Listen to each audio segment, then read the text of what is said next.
തിരുവിതാംകൂർ ദേവസ്വം ബോർഡിന്റെ അധീനതയിലുള്ള മേജർ കൊയ്പ്പള്ളി കാരാൺമ ദേവീക്ഷേത്രത്തിൽ രേവതി മഹോത്സവം നടന്നു. കെട്ടുകാഴ്ച സമർപ്പണങ്ങൾ ഉൾപ്പെടെയോടെ നടന്ന മഹോത്സവത്തിൽ നിരവധി ഭക്തജനങ്ങൾ പങ്കെടുത്തു. തിരുവിതാംകൂർ ദേവസ്വം ബോർഡിന്റെ അധീനതയിലുള്ള മേജർ കൊയ്പ്പള്ളി കാരാൺമ ദേവീക്ഷേത്രത്തിൽ രേവതി മഹോത്സവം വിവിധ ചടങ്ങുകളോടെ നടന്നു.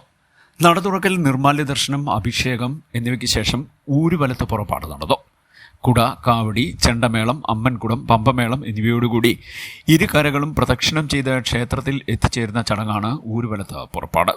തുടർന്ന് ഭാഗവത പാരായണം, ഊരുവലത്ത് വരവ്, കലശാഭിഷേകം, 101 കലം പ്രസാദ വിതരണം എന്നിവ നടന്നു. വൈകിട്ട് 5 മണിക്ക് കെട്ടുകാഴ്ച സമർപ്പണം നടന്നു. വിവിധ കരകളിലെ കെട്ടുകാഴ്ചകൾ ക്ഷേത്രത്തിലേക്ക് എത്തി.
നിരവധി ഭക്തജനങ്ങൾ ചടങ്ങുകളിൽ പങ്കെടുത്തു.